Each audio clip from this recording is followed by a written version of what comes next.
She's my assistant. Connor Hale said it so easily that for 1 second, Maya Ellison wondered if she had heard him wrong. She stood 3 feet away in the private reception room of a Manhattan hotel, still holding the navy leather folder her husband had texted her to bring from home. Around them, investors talked over low jazz and clinking glasses. Across from Connor stood Lauren Pierce, his college sweetheart, a woman Maya knew mostly from old photographs Connor claimed meant nothing anymore. Lauren's eyes moved from Maya's wedding ring to Connor's face. Your assistant? There was enough amusement in her voice to make Maya's stomach tighten. Connor had one chance to correct himself. He did not. Yeah, Maya helps me keep things organized. Maya went completely still. 7 years of marriage. For years of helping him build Asteron Capital from late-night spreadsheets, rejected pitches, and dinners eaten over a laptop. And standing beside the woman he had once planned to marry, Connor reduced all of it to one convenient word. Assistant. Lauren smiled and held out a document. Then maybe you can make sure Connor gets this tomorrow morning. Maya looked at the paper but did not take it. Actually, Connor's hand closed around her wrist. Not hard, but deliberate. A warning disguised as familiarity. Maya, his voice dropped. Not here. Her throat tightened. She looked down at his hand, then back into the face of the man who had promised, years ago in a courthouse with cheap flowers between them, that he would never make her feel invisible. Let go of me, Connor. Something in her tone made him release her immediately. Neither of them noticed the event photographer lowering his camera several feet away. Lauren did. Maya caught the quick shift in her expression, but Lauren said nothing. Connor straightened his jacket as if the embarrassing thing in the room was Maya's reaction, not his lie. Can we talk about this at home? There's nothing to talk about here. Maya placed the navy folder on the cocktail table between them. You got what you asked me to bring. Connor exhaled. Please don't do this. Maya almost laughed. Do what?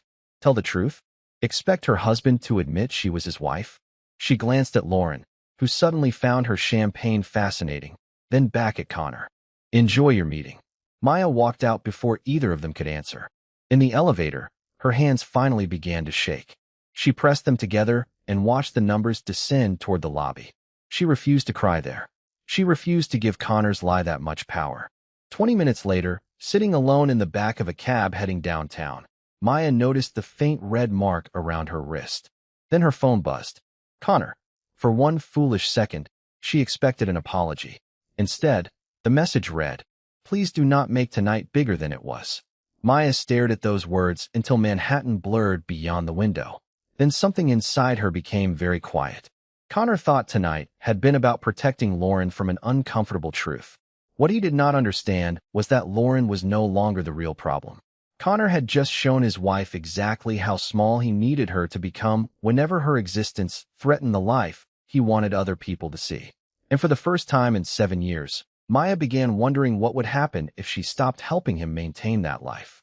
Maya did not turn on the lights when she got home. The apartment was quiet, but tonight the silence felt less like comfort and more like evidence. She set her purse on the kitchen counter and noticed Connor's first Asteron conference badge tucked beneath a stack of mail. He had kept it all these years. The cheap plastic badge still read Connor Hale, co-founder. Even though back then Asteron Capital was barely more than a rented office, 2 laptops, and a business plan Connor rewrote every other week. Maya picked it up and remembered sitting cross-legged on the floor of their first apartment, eating cold pizza while checking his financial projections. She had been 30 then, working full-time in corporate risk management. Connor would come home discouraged after another investor rejected him, and Maya would stay awake until 2 in the morning helping him figure out why. She caught problems in his compliance plan. She challenged assumptions in his lending model. When Asteron ran short on cash, part of her savings covered their rent while Connor kept chasing meetings. Nobody forced her to do those things. She did them because they were building a life together. At least, that was what she had believed. The front door opened shortly after midnight. Connor walked in, loosened his tie, and stopped when he saw Maya sitting at the kitchen island. You are still awake. Apparently your assistant keeps terrible hours. His jaw tightened. Maya, I want one answer. She set the old conference badge between them. Why did you lie? Connor pulled out a chair, but remained standing behind it. Lauren is involved in a potential transaction. I did not want my personal life becoming the conversation. Your personal life? Maya looked at him. I am your wife. I know that. Then why could she not know it? Connor rubbed a hand across his face. Because these rooms are complicated. Lauren and I have history. I was trying to keep things professional. Maya stared at him. You protected professionalism by pretending your wife works for you. That is not what happened. That is exactly what happened. Connor's voice sharpened. You are turning one awkward moment into something much bigger. There it was again. Bigger. As if the size of her pain was another thing Connor got to approve. Maya slid the badge toward him. Do you remember this? He glanced down. Of course. The night before that conference. Who stayed up fixing the risk section of your presentation? Connor said nothing. Who paid our rent for 4 months while you were raising money? Maya, I have never denied what you did for me. She gave him a tired look. You denied who I was tonight. That finally silenced him. Connor went upstairs without apologizing. Maya stayed in the kitchen, not angry anymore. Anger would have been easier. What she felt now was clarity arriving one uncomfortable piece at a time. A few minutes later, Connor's phone buzzed where he had left it beside his keys. Maya did not touch it. She did not need to. The screen lit up brightly enough for her to see the notification. Lauren Pierce. Thank you for handling her. Tonight meant a lot to me. Maya read it once. Then again. She did not open the message. She simply looked toward the stairs where her husband had disappeared and understood something she had been avoiding all evening. Connor had not lied because he was embarrassed by Maya. He had lied because, for reasons he had not admitted yet, Lauren's feelings mattered enough for him to erase his wife. By 7 the next morning, Connor was already dressed for work when Maya walked into the kitchen. His coffee sat beside his laptop, and for a moment the scene looked painfully ordinary. 7 years of marriage had been built from mornings exactly like this. Maya poured herself a glass of water and said, How long have you been talking to Lauren? Connor looked up slowly. We worked together. That was not my question. He closed the laptop. A few months. Maya nodded once. And when were you planning to tell me? There was nothing to tell. Then tell me now. Connor leaned back, irritation replacing the careful calm he used whenever he wanted a conversation to end. He explained that Lauren's advisory firm had approached Asteron Capital about a major restructuring deal. They had reconnected over meetings, dinners with clients, and calls that sometimes ran late. Nothing happened between us, he said. Maya believed that he believed this was the important part. Does Lauren know we are happily married? Connor hesitated. That hesitation answered more than words could. What did you tell her? I told her things have been complicated. Maya almost smiled, but there was nothing funny about it. Complicated how? Marriage is complicated, Maya. Not to Lauren. What did you make her think? Connor stood and picked up his coffee. I am not doing an interrogation before work. Maya stepped aside rather than blocking him. If there is nothing between you, why did you need me to disappear last night? He stopped. I was protecting a business relationship. No, you were protecting whatever Lauren believes about you. Connor set the cup down harder than necessary. You are looking for betrayal because you are upset. I am looking at my husband telling another woman that his marriage is complicated, then introducing his wife as his employee. His expression changed, just slightly. Maya saw it. Not guilt exactly. Recognition. She had finally said the thing he had been trying not to name. Connor grabbed his briefcase. We will talk tonight. Maybe. After the door closed, Maya stood alone in the kitchen. She did not chase him with another call. She did not check his phone or search Lauren online. Instead, she went upstairs and opened the small jewelry tray beside the bathroom sink. Her wedding ring came off with less ceremony than she expected. Maya turned it between her fingers, remembering how proud Connor had been when he bought it after Asteron's first profitable year. She slipped it into the pocket of her robe. Then she opened her personal laptop. If Connor wanted to call their marriage complicated, Maya wanted something simpler. Facts. She began gathering old tax records, bank statements, and documents from Asteron's earliest years, making a folder of anything carrying her signature or showing money she had contributed. 20 minutes into the search, she found an email she did not remember receiving. It had been forwarded to her personal account years earlier, apparently by mistake, from Asteron's chief financial officer. The subject line made her sit straighter. Founder contribution documentation, M. Ellison. Attached were several documents from Asteron's formation period. Maya opened the first one and recognized her own signature. Then she saw Connor's. A paragraph halfway down referred to founder-side economic rights tied to her initial contribution. Maya read it twice. Connor had told her years ago that the early paperwork had been cleaned up and that none of it mattered anymore. But this document had never been canceled. At the bottom was a note requesting final resolution before any future restructuring. Maya reached for her phone, then stopped. Calling Connor was an old instinct. Instead, she searched her contacts for someone who would tell her what the document meant without deciding for her. Her thumb stopped on her brother's name. Marcus Ellison. For the first time since the reception, Maya felt something other than humiliation. She felt the ground beneath her shifting. Connor had spent years making her contribution sound like something a supportive wife simply did. What he did not know was that Maya had just found paperwork suggesting the company remembered her very differently. Marcus Ellison did not answer Maya's question right away. He sat across from her in a small conference room at his midtown law firm, reading the same 4 pages for the third time while Maya watched traffic crawl 12 floors below. Finally, he removed his glasses. Did Connor ever ask you to sign anything giving these rights up? He told me the early agreements had been cleaned up. That is not what I asked. Maya thought back through years of tax forms, refinancing documents, insurance papers, and the endless electronic signatures that came with Connor's growing career. Not that I remember. Marcus turned the document toward her. Then we do not assume anything. We verify. He explained it carefully. Maya had contributed $40,000 from her savings when Asteron was barely surviving. The agreement did not secretly make her owner of half the company, and Marcus refused to pretend it did. But the money had been documented alongside founder-era economic rights, and there was no obvious release attached to the records Maya had brought him.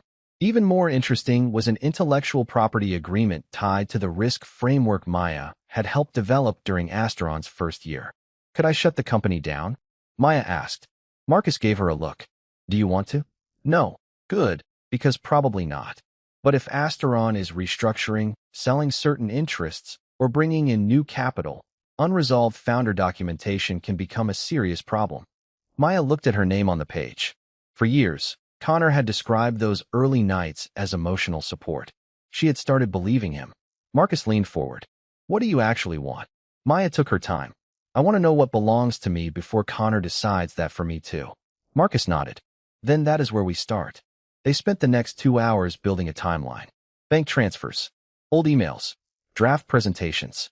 A compliance memo Maya had written at 1:30 in the morning 6 years earlier. Nothing magical. Nothing that suddenly made her a billionaire. Just a paper trail proving she had been present in rooms Connor later edited her out of. At 4:17 that afternoon, Maya's phone rang. Connor. She considered letting it go to voicemail, then answered. Hello. Where are you? Out. I need to know whether you will be home tonight. Maya glanced at Marcus. Why? Because we need to talk about Friday. Connor's tone had changed. Less defensive, more managerial. What is Friday? The founders' dinner. Lauren will be there with her firm. We have board members flying in from Boston and Chicago, and after what happened at the reception, I think it would be better if you skipped this one. Maya said nothing for several seconds. You want me to stay home? I want to avoid another misunderstanding. There was no misunderstanding. Connor exhaled. Maya, please. This transaction matters. I know. Then help me keep things clean. Her eyes dropped to the agreement in front of her. At the top of the page were Connor Hale's signature and her own, dated 11 months before Asteron officially opened its first office. Maya finally understood the irony. Connor was asking one of the earliest documented contributors to Asteron Capital to stay away from a dinner celebrating the people who built it. All right, she said quietly. Connor seemed surprised. All right. I heard you. She ended the call before he could turn her answer into permission. Marcus studied her face. You were thinking about going. Maya slid the document back across the table. Do I have a legitimate reason to be there? Marcus looked down at the paperwork. If Friday includes the restructuring discussion Connor mentioned, I would say we need to find out. That evening, Connor came home carrying takeout from Maya's favorite Thai place, as if Pad CEW could return them to Tuesday. He set the bag on the counter. Thank you for understanding about Friday. Maya looked at him. Can I ask you something? Sure. If Lauren was not going, would you still want me to stay home? Connor's silence lasted 1 second too long. Maya nodded. That is what I thought. His expression hardened. Do not turn Friday into a statement. I am not planning to. Maya walked toward the stairs, then stopped. But Connor. He looked at her. You keep asking me to disappear from rooms I helped you reach. For once, he had no polished answer. Upstairs, Maya's phone buzzed with an email from Marcus. He had already contacted Asteron's outside counsel. His message contained only 2 sentences. The restructuring is on Friday's agenda. Your agreement is still listed as unresolved. Maya read the words slowly. Downstairs, Connor was still convinced his biggest problem was whether his wife might embarrass him at dinner. By Friday night, he was going to discover that Maya's presence was not personal drama. It was business. By 7:30 Friday night, the private dining room at Asteron Capital's headquarters looked exactly the way Connor liked his world to look. Expensive, controlled, and impossible to question. Floor-to-ceiling windows framed Manhattan in gold, placed cards-marked seats for board members and outside advisors, and a presentation screen displayed the restructuring proposal that could shape the company's next decade. Connor was speaking with the chairman when the room suddenly grew quieter behind him. He turned. Maya had arrived. She wore a simple black dress and carried a slim leather portfolio. No dramatic entrance. No attempt to steal attention. Somehow, that unsettled Connor more. He crossed the room quickly. What are you doing here? Attending a meeting that involves an agreement with my name on it. His eyes dropped to the portfolio. Marcus contacted outside counsel. Yes. You had your brother contact my lawyers? They are company lawyers, Connor. There is a difference. Before he could respond, Lauren approached with a glass of sparkling water in her hand. Maya, her smile was polished. I did not realize you would be helping Connor tonight, too. 2 board members standing nearby heard every word. Maya looked at Lauren without embarrassment this time. I am not helping Connor tonight. Lauren raised an eyebrow. Oh, I am here regarding my own interests. Connor's face tightened. Excuse us. He guided Maya toward the windows, careful not to touch her. At least he had learned that much. What exactly are you trying to accomplish? He asked quietly. I am trying to understand why documents connected to me are part of a transaction nobody bothered to tell me about. Those documents are ancient history. Then resolving them should be easy. Connor glanced toward the table. Do not embarrass me in front of my board. Maya held his gaze. I am not the one who introduced his wife as an employee. Connor's expression changed. Behind him, someone cleared his throat. Charles Mercer, Asteron's board chairman, stood only a few feet away. He had heard enough. Connor, Charles said, is there something the board should know? No, this is personal. Actually, another voice interrupted, part of it is not. Asteron's chief financial officer, Raymond Cole, had entered carrying a folder and looking distinctly uncomfortable. He walked directly to Charles. We have an issue with the restructuring package. Connor turned. What issue? Raymond opened the folder. Outside counsel flagged an unresolved founder-side agreement tied to an early capital contribution and intellectual property documentation. We cannot give the board a clean representation until it is reviewed. Connor stared at him. Whose agreement? Raymond hesitated, then looked at Maya. Maya Ellison's. The silence that followed felt different from the one at the reception. That night, Maya had been the woman Connor wanted hidden. Tonight, everyone was looking at her because the company could not move forward by pretending she was irrelevant. Charles pulled out a chair. Mrs. Ellison, perhaps you should join us. Maya sat. Connor remained standing for a moment before taking his own seat. The meeting continued, but the balance in the room had shifted. Questions Connor expected about growth projections became questions about documentation. Raymond confirmed Maya's $40,000 contribution. Outside counsel explained that no executed release had yet been located. Nobody accused Connor of fraud. Nobody declared Maya the secret owner of Asteron. The truth was quieter and far more damaging to the story he had told about himself. She had contributed. Her work had been documented. Her rights had never been properly resolved. After the meeting adjourned, Maya stepped into the hallway. Behind her, she heard Lauren's voice through the partially open door. You told me she had nothing to do with Asteron. Connor answered too softly for Maya to catch every word, but one sentence came through clearly. It was complicated. Maya almost kept walking. Then Lauren said, No, Connor. You made it complicated. Maya reached the elevator and pressed the button. Her phone vibrated before the doors opened. Marcus had sent her a link. You need to see this before Asteron's public relations team does. Maya tapped it. A photograph filled the screen. It was from Monday's reception. Connor's hand was around her wrist. Lauren stood behind them. And beneath the photograph, the caption identified Maya Ellison as an Asteron employee. The photograph was already spreading by the time Maya reached the lobby. A business gossip account had reposted it with a question about Connor Hale's mystery employee, and strangers were filling the comments with guesses. Maya hated how quickly a private humiliation could become entertainment for people who knew nothing about her marriage. Then her phone rang. It was Asteron's head of communications, Valerie Shaw. Maya, I am sorry to call this late, but we need to get ahead of the photograph. Get ahead of it how? We drafted a short statement. Connor asked me to send it to you before release. The email arrived while Valerie was still speaking. Maya opened the attachment in the back of a cab. The first sentence described her as a former consultant who had occasionally supported Asteron during its early development. Maya read it again. Former consultant. Another neat little label. Another version of her life designed to make Connor comfortable. Do not publish this, Maya said. Valerie paused. Connor approved the language. I did not. Maya, I understand this is sensitive. No, this is simple. I was never Connor's assistant, and I was never hired by Asteron as a consultant. Your own records discussed my contribution tonight. Valerie went quiet. I will take that back to legal. Connor called less than a minute later. Why are you blocking the statement? Because it is not true. It is close enough to stop this from becoming a story. Maya looked through the window at Friday night traffic moving down Park Avenue. That sentence explains our entire marriage lately. What does that mean? Close enough. I was close enough to a founder when you needed my savings. Close enough to a strategist when you needed my work. Close enough to a wife when nobody important was watching. Maya, this is getting out of control. No, Connor. You are losing control. Those are different things. She ended the call. By Saturday morning, Asteron had postponed its public statement. The board's governance committee requested the founder documents, and outside counsel began reviewing whether Connor had properly disclosed Maya's unresolved agreement during restructuring discussions.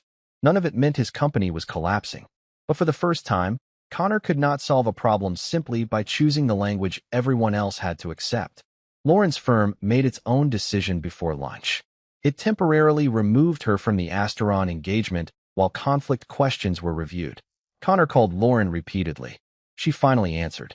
I cannot be the woman standing beside you in that photograph while your board is asking why your wife was described as an employee. You know what happened. I know what you told me. Lauren, you told me Maya had nothing to do with the company. You told me your marriage was basically over. Neither one was true. I was trying to protect the deal. Lauren gave a short, humorless laugh. You keep calling it protection when what you mean is protecting yourself. That evening, Connor returned to the apartment carrying the exhaustion of a man who had spent all day explaining himself. The lights downstairs were on. Maya was nowhere in the kitchen. Maya, no answer. He walked toward the dining table and stopped. A cream-colored envelope sat in the center beside something small that caught the light. Her wedding ring. Connor stared at it before touching the envelope. Inside was a letter from Marcus Ellison's firm confirming that Maya intended to pursue a legal separation and requesting that future discussions involving marital assets be handled formally. Connor read the first page twice. Then he heard footsteps behind him. Maya stood near the stairs with an overnight bag. You are leaving? He asked. For now. Because of one terrible week.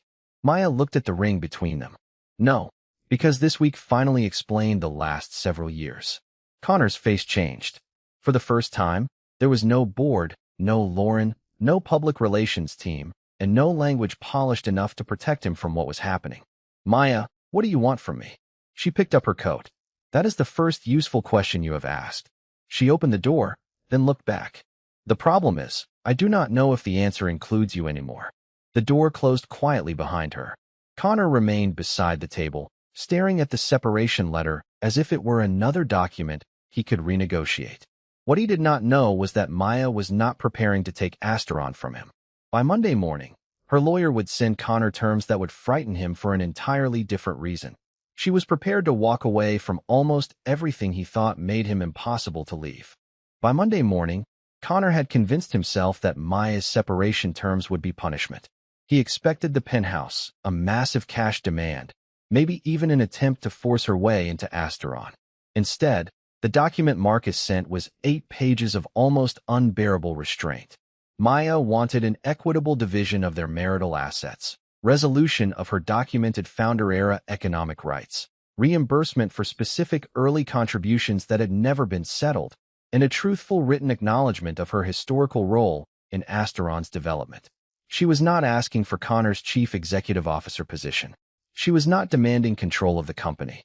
She was not even asking to keep the apartment. Connor read the terms twice before calling Marcus. "Where is she?" "My sister asked that communication go through counsel. I need to speak to my wife." Marcus paused. "Then you probably should have treated her like one." Connor showed up at Marcus's office that afternoon anyway. Maya was already there, seated at the conference table with a yellow legal pad and a cup of coffee. She looked rested in a way Connor had not seen in months, and somehow that bothered him more than anger would have. "Can we have 5 minutes?" he asked. Marcus looked at Maya.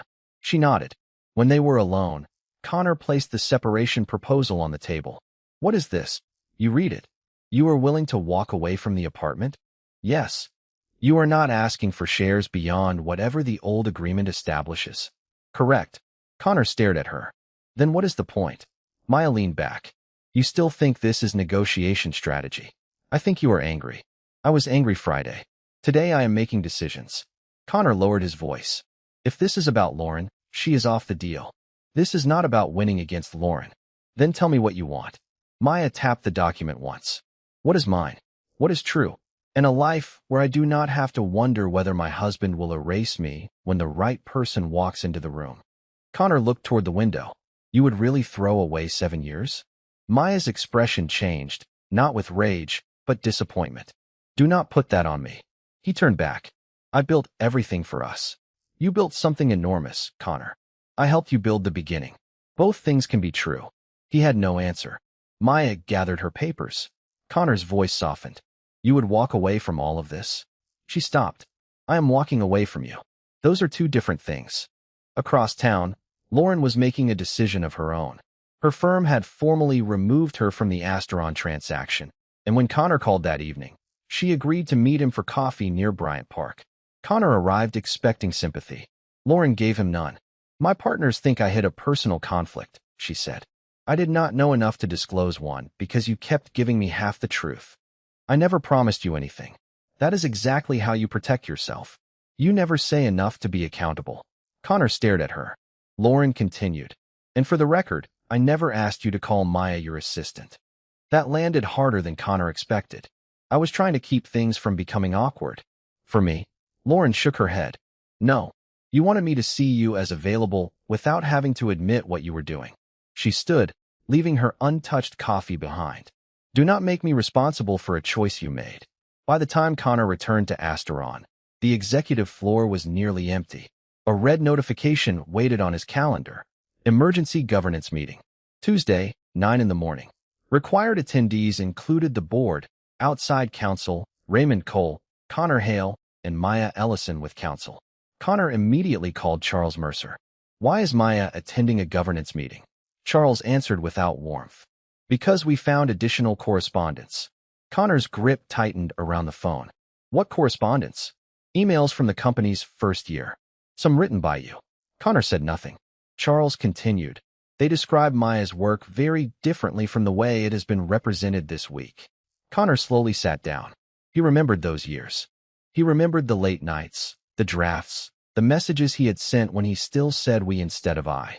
He had spent years polishing Asteron's origin story until there was only one founder worth remembering. Tomorrow morning, the board was going to read the version Connor himself had written before success taught him to rewrite it. At 9 Tuesday morning, Maya walked into Asteron's boardroom carrying one folder. Connor noticed that before anything else. No boxes of documents. No performance.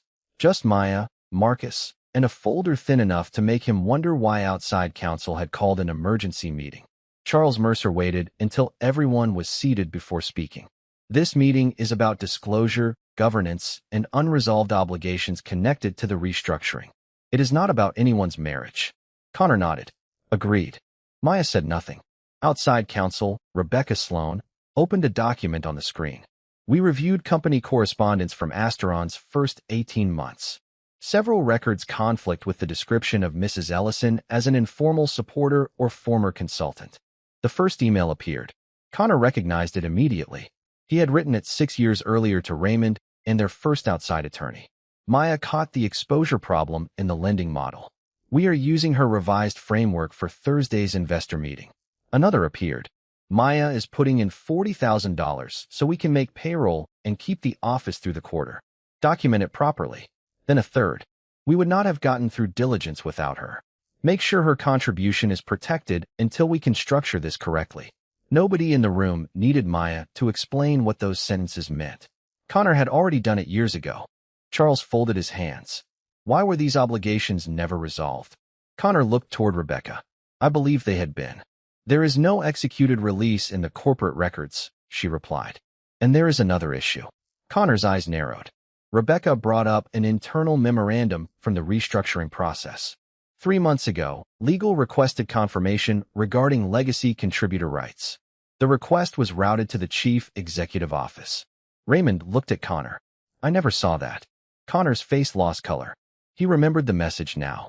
He had forwarded it to his executive operations team with a note. Old marital paperwork. Handle administratively. He had not even opened the attachment. Maya watched him recognize his own mistake. That was the twist Connor could not blame on Lauren, public relations, or a misunderstanding. He had dismissed the document for the same reason he had dismissed Maya. He assumed anything connected to her could not possibly matter enough to require his attention. Charles broke the silence. Until these rights are resolved, the restructuring vote is postponed. Connor, you will recuse yourself from negotiations concerning Mrs. Ellison's claims. The governance committee will oversee them. Charles, that is unnecessary. It is necessary because you have a personal conflict. The words landed without drama, which made them harder to fight. Maya finally opened her folder. She placed copies of the original contribution agreement, bank transfer, intellectual property correspondence, and several early risk memoranda on the table. I am not here to take Asteron, she said. I am here because I will not sign another document that makes my contribution disappear. Rebecca nodded. That is reasonable. Connor looked at Maya across the table. For years, he had believed power meant being the person whose version of events became official. Now the minutes of his own board meeting were recording hers.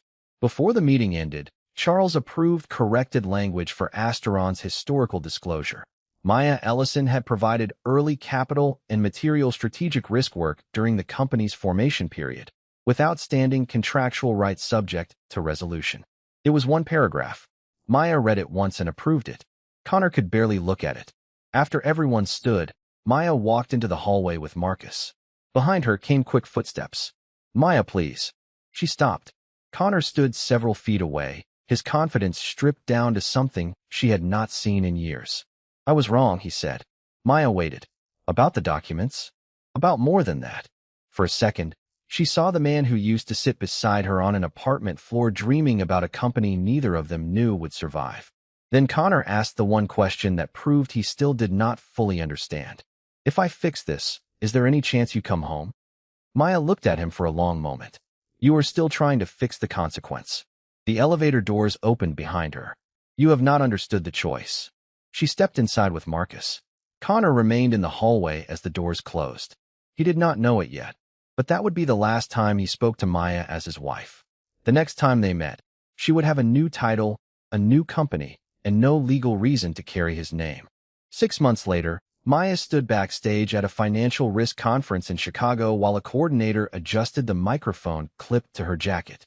On the screen outside was a name she had spent years allowing other people to place second. Maya Ellison, founder, Ellison Risk Advisory. Her divorce had been finalized 3 weeks earlier. The settlement was fair, not spectacular.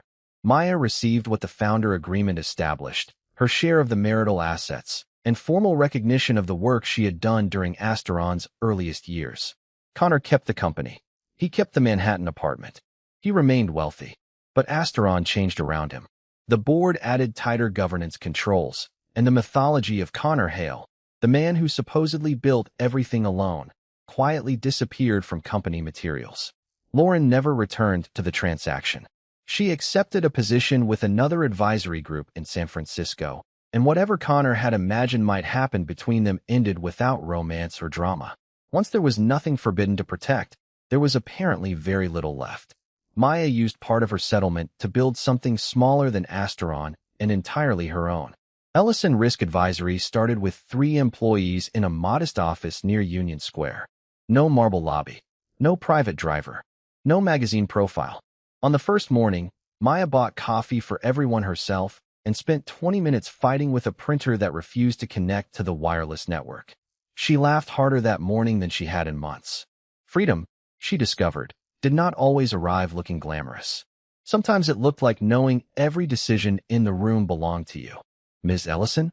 The coordinator smiled. They are ready for you. Maya walked onto the stage.